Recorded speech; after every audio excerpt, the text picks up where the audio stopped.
Hey, welcome to Wolf's Watch. I'm Wolf. Now, something that caught my eye while I was out scouring the countryside looking for leadership tips, information to help you with your journey in leading your companies, leading your organizations. Saw something that made me wonder, would you do this? Would you work for a company that required you to install an app on your phone that tracked your location 24/7, 365? Think about that. Remote teams has been a big theme since the 2020 shutdown. It's going to be with us. You've probably learned that that takes a shift in policy and in activity. Some companies, however, are using apps to track their employees. Now, this may be good. This may be bad. Are you opening yourself up to liability in doing that? Are you creating an environment that you want to work in doing that? If you wouldn't work for a company that would require you to load an app on your personal cell phone that tracked your whereabouts 24/7, would you expect your team to do the same? Now, you may not be doing this, but hear me out. Here's something to consider. This is becoming more and more popular. And what caught my eye was an article from about a woman in Canada who was cleaning schools. She'd been hired to clean the surfaces to help prevent the spread of COVID. And after she'd been working with the company for a while, she received a text message that said, "Install this app. This is going to be a new company policy." She refused to do it. Subsequently, was fired. Now there's some contention between her and the company and whether that was the only reason. They admit that that was part of the reason, whether that was the only reason she was fired or not. That's not the issue here. Here's what I want to draw your attention to. How are you managing remote teams? First off, the huge mistake that was made here was, think about it. What would you do differently? Suddenly you get an app that says, download this. We're going to track your location through this app. So there's a lot of remote teams and a lot of leading change principles that were violated, not followed, and best practices that were ignored. I'm going to use the word violated. That's getting into legal territory. This is not so much about the app itself, although we'll talk a little bit about the ethics of that before we wrap up. But it's about how are you managing remote teams first, right? Before you ever use an application like that, is that something that is necessary for effectively managing your team if they are working remote? Now, in this case, it's something that really didn't have anything to do with COVID. When you have certain types of crews, construction crews, cleaning crews, when you've got people out in the field, sales teams, you don't really know exactly where they're at all times. How crucial is that? What are you really paying them for? Now, when you've got people paid by the hour, they got to track time, of course. And some people will pad that. Some people will outright lie about it. Absolutely. That's been with us forever. Do you need an app for your specific business situation to track people's location in order to make sure they're telling the truth, to be effective in getting the results for your clients that your company gets? Larry Broughton, thank you for weighing in on that, my friend. Yes. Larry Broughton, founder and CEO of Broughton Hotels. Forcing team members to download apps on private phones is not cool. No, it's not. And it's just that there's just absolutely no way. You don't do stuff like that without first communicating with the team. Look, here's what we're going to do. And it brings out the whole issue of, do you do it on their private cell phones? Do you provide a company cell phone? But first, more fundamentally, is it even necessary? And Larry has a great question. Thank you, Larry, for this. How about measuring on productivity? What are you really measuring? And that's the heart of the issue. Are you doing, as Larry has taught me, are you doing the easy wrong thing? Are you doing the convenient thing and measuring what is easy to measure, the activity?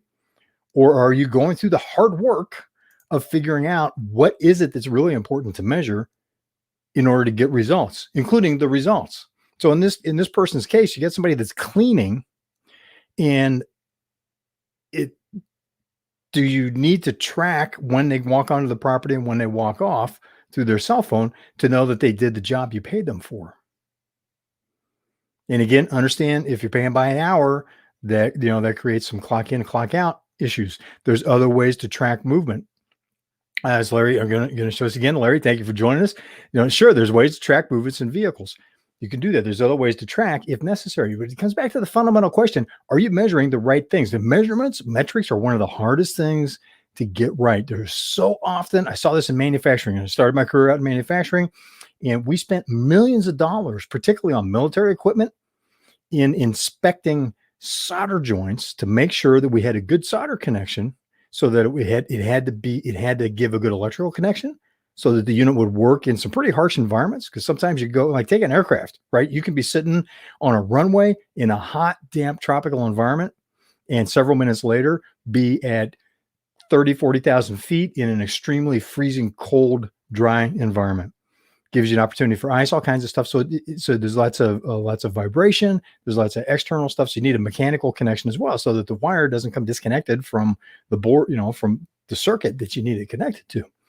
And after decades of best practices and documenting stuff, it was shown through scientific research that none of that mattered. Everything that we did was a complete waste of time and money, because it had no connection to whether or not the solder joint would be good and reliable. Yet, guess what? That continued to be the best practice because they didn't know how else to do it.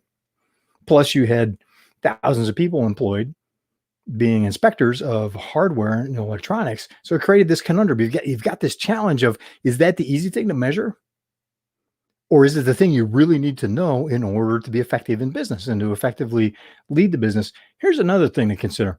When setting metrics like that, one of the reasons for having the metrics is not for you as the leader, not for your management team. It is for the person that is reporting the metric. It's to help them do their job better. So what's your philosophy of the metrics? All right. So first you got, we'll get back to our core issue here on remote teams. Before you can manage remote teams, though, you need to address this issue of metrics. First, is it the right measurement? Second, what is your purpose for the measurement? Is it for your convenience or is it for theirs? Because this should be something that is helping them with their job so that they know they're getting the results.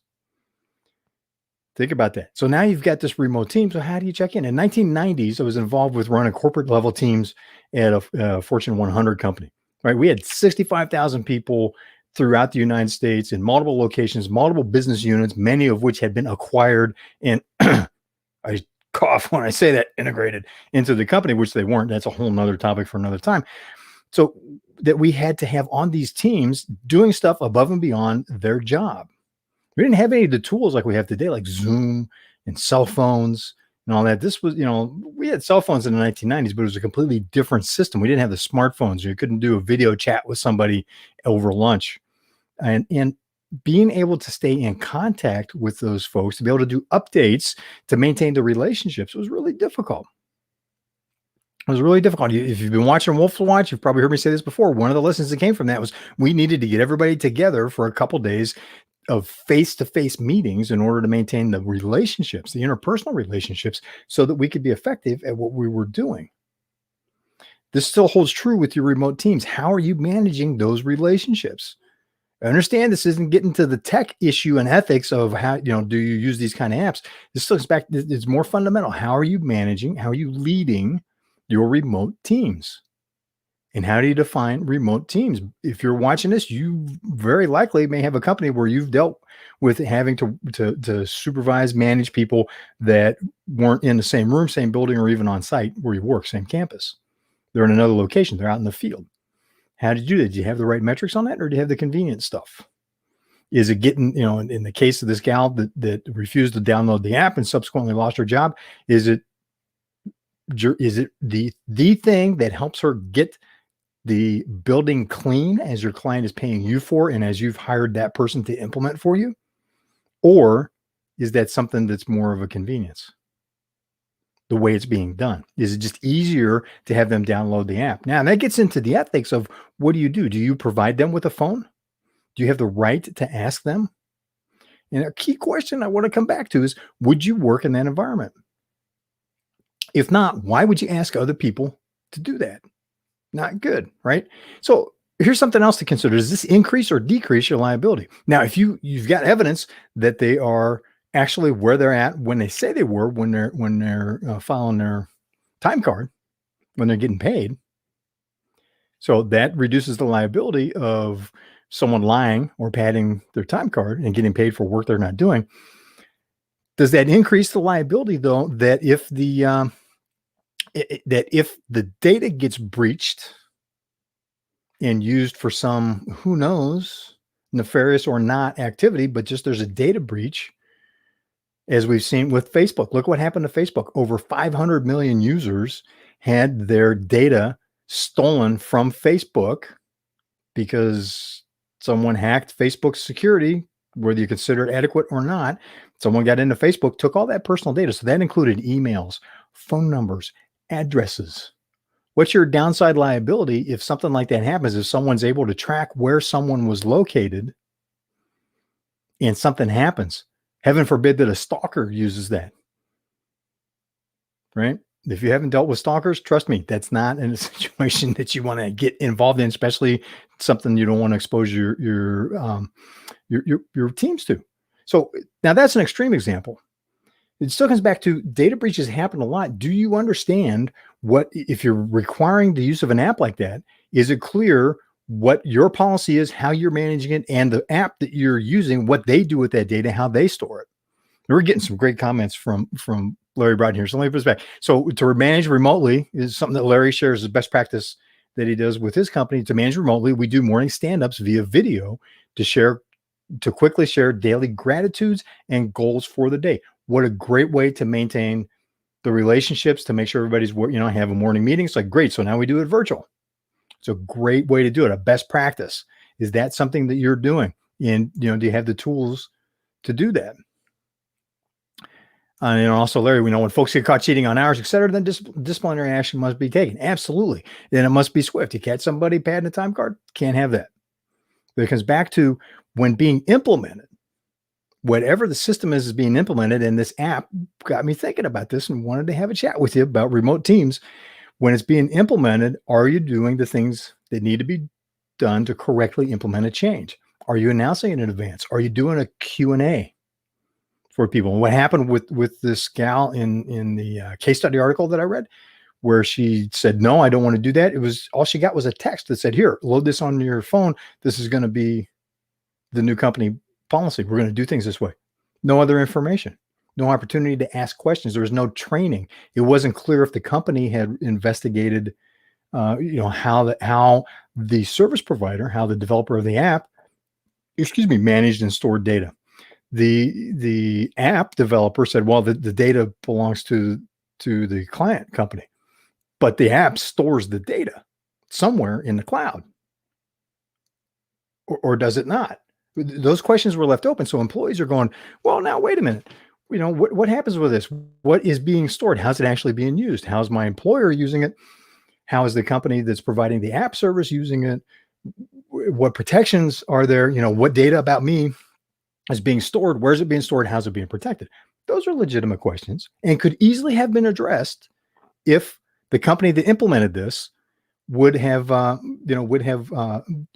rolled it out properly, had a Q and said, look, we're going to do this, had some Q&A available and done genuine Q&A. The Fortune large company that I worked for, just leave it at that, had their chairman of the board go around and do a listening tour within the company. One of my colleagues raised his hand when it came to the site that we were working on. One of my colleagues raised his hand and said, hey, I've got a question. It was amazing. Everybody physically stepped away from him and created, because there's like 1,500 people in an auditorium standing, seats are full, aisles are full. People are there listening to what's being said. And this was a from the floor, not a planned and pre-approved question. Raised his hand.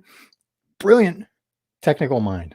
Raised his hand, asked a question. Everybody steps away. He asked his question, and it was a little uncomfortable because it was about an issue that was legitimate, really needed to be addressed. The chairman of the board thanked him for it, addressed it. There was follow through, but at the same time, there was also retribution because he violated the chain of command. Yeah, don't do that kind of stuff. Again, from Larry Broughton, too many of these third-party apps have been found to be data mining. Yes. What are they really doing with the data? Right. Here's a great thing. Where have I heard this? I think from instapundit.com. Glenn Reynolds says, if it's free, then you're the product. So when you're getting an app like this to use, what's going on behind the scenes? How much of that do you really have control over? How much risk are you bringing into your company? And how's this going to affect your recruiting of talent in the future? If this is something that you wouldn't work with, are the kinds of people that you want to hire uh, being, are they going to say, nah, I'm going to take a pass because I don't want to do that? Think about that. What is the effect that have on recruiting top talent in terms of how you're rolling this out and what you're doing? Also, if you're having a problem with trust of your employees, if you're finding that your team you've got widespread, what you consider to be widespread, faking fraudulent time card data, whose fault is that? Is it their failure because they're quote unquote stealing from you? Or is it your failure to recruit the right people, to have a good recruiting process so that you get top talent? Let me ask you a harder question. Is this a personal failure to trust people on your part? Is this a trust issue on your part? When you got people out in the field, you have to trust them. And changes like this, especially if you made a change in 2020 from having on-site teams to now having remote teams, this is going to press your buttons. Change always does. Remember, if you've been watching this series, you likely caught the episode where I was talking about how change is like asking somebody to bungee off a bridge with you. It's or go whitewater rafting with you. It's the same emotional response at some level. It's just the level of intensity. And some of them will freak out like you've asked them to jump off a bridge with you. Most won't, but they still got that low level going, oh man, I don't know. But is it a failure in trust on your part? Because you got to trust these folks. You hired them. You made the decision. You put them in those roles. If you can't trust them, is it their issue or your issue? Is it the recruiting system for bringing talent on your team, or is it your issue? You got to address that. And these types of changes will bring stuff like that to the forefront for you and also for your team. You've got leaders that are doing stuff on your behalf. Is it pushing their buttons and revealing trust issues on their part?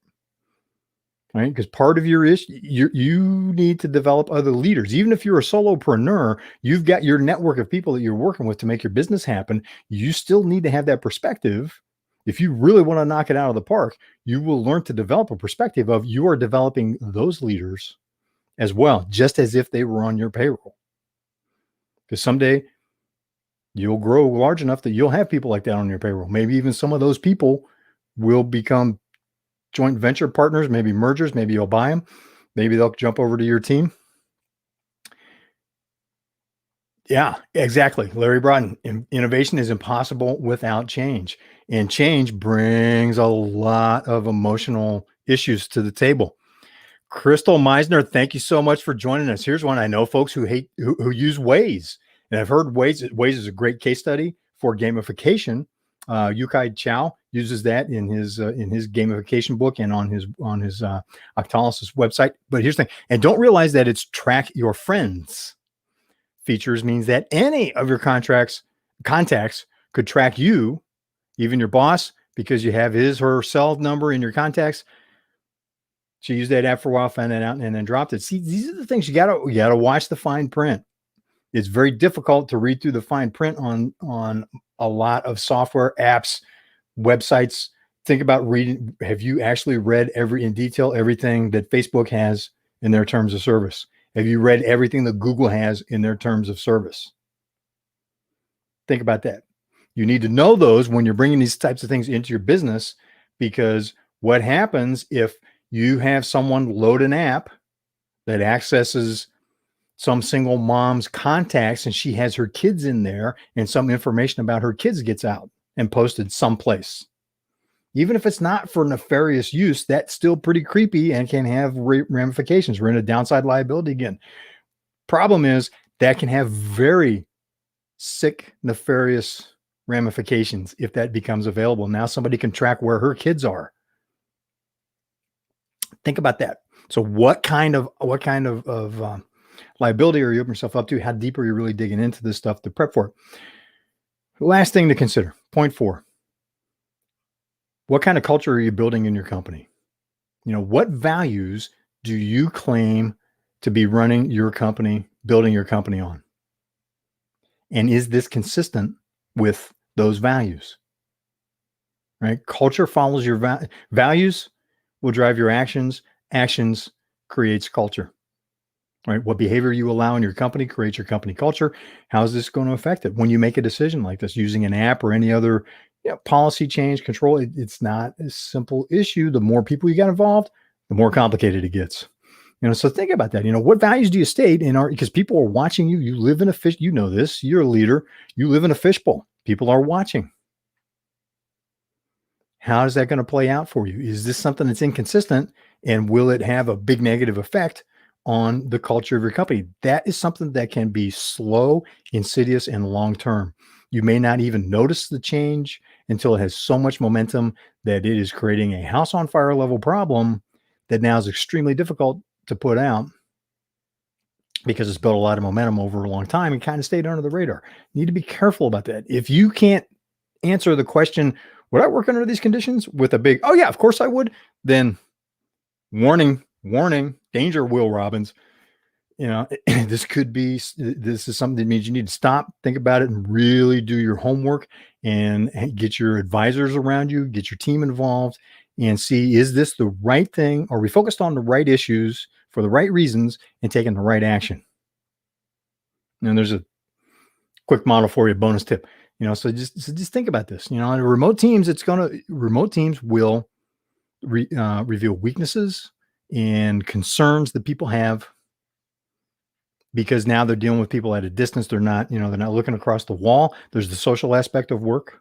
That's been a huge thing. And I talked to two millennials that had very different perspectives. This was mid shutdown in 2020.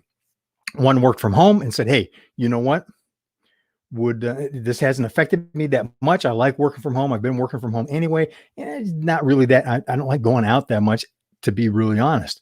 Another person, same age, said, you know what? We've got 1,000 people on site at the campus for the company, the headquarters that I work at for our company. And I just can't wait to get back because I so much miss the day-to-day interaction with the people. He totally missed the social part of it and was just chomping at the bit to get back. Larry Broughton is always another awesome. Think about this from Larry Broughton. Would I follow me if I were my leader?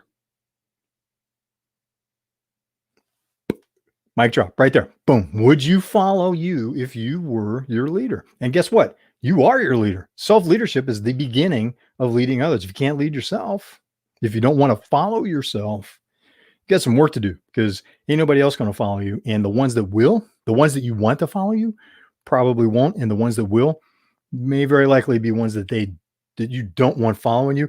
Don't ask me how I learned that lesson. Then is a story that we would have over beers. Problem is, I don't drink, so it ain't happening. Think about that. Would you follow you if you were the leader?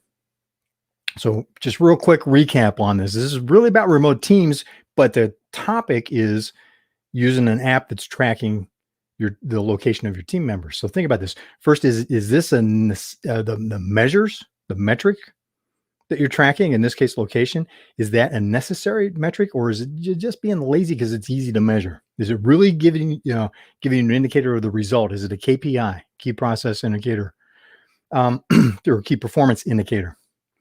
Sorry, those are two different things. Is it a key performance indicator that assures the output, the result that you need to get for your client and you're paying that person for? Also, does this really reduce or increase liability? Does it reduce liability of people filing false paperwork, or does it increase liability with the cost if something goes wrong? It can wipe out your company because something horrendous happened due to a data breach, some information about someone or their kids got out and created an unthinkable scenario. The third, is this a trust issue with your team or a recruiting failure with the people on your team? If this is a problem, if the basic issue of timekeeping is a problem with your team, are you having a failure of trust in them where they're shucking and jiving because you don't trust them and they sense that and people will respond to that, or you're failing to recruit the right people? And notice on that summary of that, I didn't include the it's them issue. You're the leader. Guess what? Bad news. Buck stops there, stops with you. 4, is this a culture builder or is this working against it? Is this reinforcing the culture you want to build in your and maintain in your company, or is this something that's going to run counter to it? And check it with your values first, and then the actions, because that'll tell you whether it's in alignment with the culture. Yes, Larry Broughton, too many gotcha styles of managers out there. As a leader, you've likely worked with people like that. You've had them on your team and hopefully got rid of them, or you've worked for someone like that. I've been in those environments, and I've caught myself kind of doing that too, where I was watching people and waiting for them to goof up so that I could be there and catch them at it. You know what? Fortunately, that was younger in my career. When I was younger, more headstrong, had less trust, and over time of life has grounded into me that you need to trust people more, and gotten better at being able to discern who to trust and who not to. So think about that. Are you playing gotcha? Don't do that. You don't have time for that anyway. There's so many issues at hand with the changes that have been forced into the economy, into your business by 2020 and now 2021. Plus, there is a boatload of opportunities. Think about that. That big last year for a lot of us, it was raining down stuff that smelled bad all year long, which left a big pile of steaming stuff on the ground. So there's got to be a pony in there somewhere. You can find it. You can find competitive advantage. You need to be focusing on those types of things. What's your current reality? Reality is your friend, as both Dan Kennedy and Larry Broughton like to say. Reality is your friend. What's your reality, and then how do you move towards the future that you want to create for you, your family, your team, and the community you serve? And a final comment from Larry Broughton: better to catch people doing things right. And he has a great program that he implemented within his company where he walks that talk, where he catches people doing people right, gives them a financial incentive, plus cash in hand to turn around. And Larry, I hope I'm not speaking out of turn saying this. I've heard him say this from state. Hope, well, cat's out of the bag. But then he has them, says, look, you've been honored and acknowledged for doing something good. Now catch someone else doing things right. Think about the culture that creates in a company. It gives me goosebumps thinking about it. Now, I started my career working for old line industrial companies, and it was a lot closer to a street fight than it was a block party. There wasn't a lot of catching people doing stuff right. And Larry, thank you for acknowledging that it's okay to share that, because that's just a brilliant way. I love that. He walks around. He takes 2 crisp $100 bills. He catches somebody right in somebody doing something in excellence in his company, particularly when no one else is looking. It's just they're doing the right thing and they're doing it well, and he gives them those $200. They get to keep. I think that's correct, Larry. Chat with me here if I'm getting this wrong. And they get to keep one, and now they need to catch someone else doing something right and give that person the money. So it pays it forward. It's like, look, you're doing good. Now catch other people doing good and honor them and give them a little something from you and from the company to say, hey, we appreciate that. Well done. Job well done. There is not enough of that going around. The job well done. I mean, I think about the death threats, attacks, bosses coming over their desk at me, managers.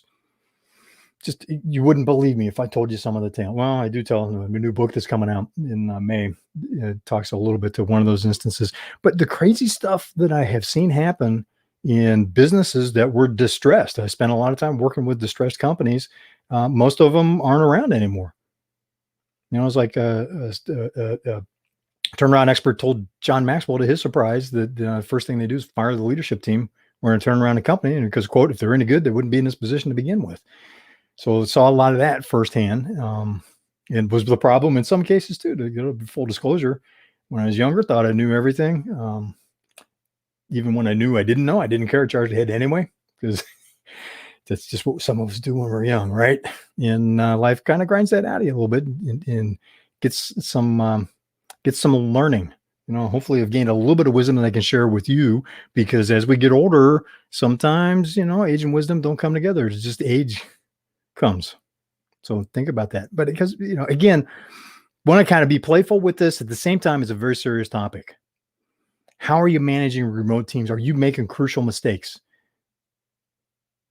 These apps that are being used to track people, to track their activities, their what they're doing. Some companies are starting to data mine social media to see what people are saying, and that is now affecting job opportunities. They may not they go, well, we don't like what you said about this particular issue, so we won't hire you. So think about that. Are you doing that with your company? And is that really relevant? Think about it. Any action that you're taking like that, is it really relevant to getting the result that you are committed to get with your clients and the communities you serve? Or is it not? And if it's not, don't do it. Right? Is it reducing or increasing liability? And that is a deep dive. You really need to talk with experts and get in, roll your sleeves up and get involved with the decision and what's going on under the hood of any software, as well as other issues, before making and implementing a change. Do you have trust with your team? Do you have a solid recruiting process so that you're hiring people, bringing people on board? Recruiting is different than hiring. Save that for another time. So that you're recruiting people that are trustworthy. And, fourth, is this consistent with the culture that you are building, that you're telling people that you're building and maintaining at your company? Be careful with that. So this has gone a little bit long. Watch out for that. And it's unfortunate. These apps raise a whole lot of issues. And, in the pressure of day-to-day getting stuff done, in the pressure of getting your bills paid, getting sales done, delivering for your clients, getting payroll handled, it's easy to miss or to not allow time for digging into deeper issues. And we need to consider the ethics of what we're doing. And again, that comes back to, Larry Broughton is one of the people that has been great. I'm glad that you're with us here today, Larry. So let me give you a shout out on that. He's great at coaching and mentoring entrepreneurs on the importance of being really clear on your personal values and your company's values, because that sets the stage for all of this. If you've got that wired and you keep that forefront, if you keep that right up in the front, use that as your frame for how you're making decisions, it'll hold you in good stead for much better than most of your competition. So thanks for letting me get on my soapbox a little bit. Thanks for joining me for Wolf's Watch. This was just a quick one-off. I saw that, and Larry, thank you for being part of it. Crystal Meizner, thank you for joining us as well. And, we'll be back again with we've got some great interviews coming up as well. And I know the interview series has been stopped for a while because we've been going through checking some of our values and lining stuff up and talking with people and looking at how can we have the best impact, bring the best information, deliver value for you as well. And I'll tell you what, one of the things that is a value for me and for our company is we're going to have some fun along the way. So like I like to say, come jump off a bridge with me. The conversation that we'll have over lunch will be different. Trust me. Thanks for joining us for Wolf's Watch. I'm Wolf, and I will see you on the trail.